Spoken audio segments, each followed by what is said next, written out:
Hello guys, welcome back to my unboxing video.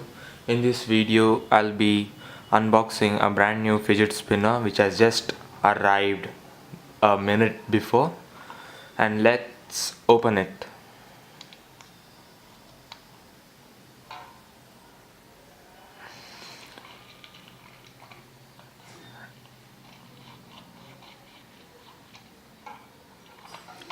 And here is the fidget spinner, a silver and a gold edition.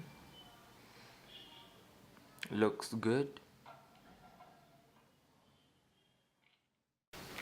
Now let's open it.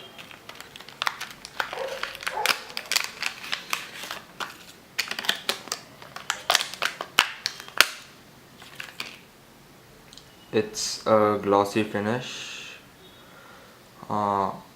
If you need this fidget spinner, link is in the description below. It has an average spin time up to 2 to 3 minutes. It is pretty much silent and it won't make much of a noise, and it is self-balanced, as you can see. Overall, it's a good product. Thank you for watching. If you like this video, please give a thumbs up and do subscribe.